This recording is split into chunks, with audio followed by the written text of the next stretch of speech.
У аснове рамана «Вазьму твой боль» ляжыць надзвычай складанае пытанне. Ці ёсць апраўданне злу? Былы паліцай Шышковіч па мянушцы Шышка вяртаецца ў сваю вёску, дзе ў час вайны пакінуў крывавыя сляды. Мінула 35 гадоў, але не можа забыць Іван Батрак, як Шышка распраўляўся з іхняй партызанскай сям'ёй. Іван, тады яшчэ дзіця, цудам ацалеў. Вось як герой твора згадвае тыя жудасныя хвіліны. Але быў адзін сведка, калі сям'ю нашу зніштажалі. Я пад печчу сядзеў, і ён, Шышка, шукаў мяне там аўтаматнымі чэргамі, калі б матка лаза таго не зрабіла. Загінулі ад рук паліцая цяжарная маці і маленькая Іванава сястрычка.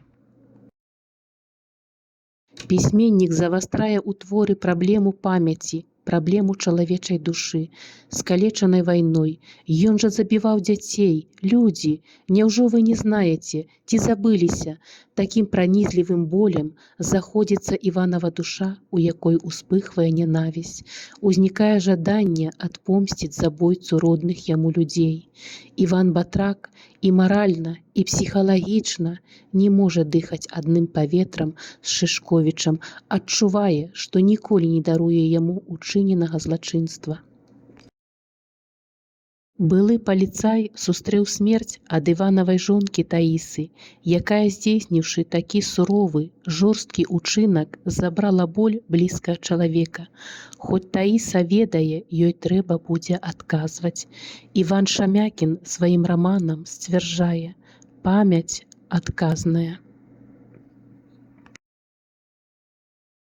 Іван Шамякін належыць да пакалення пісьменнікаў, жыццё якіх было абпалена вайной.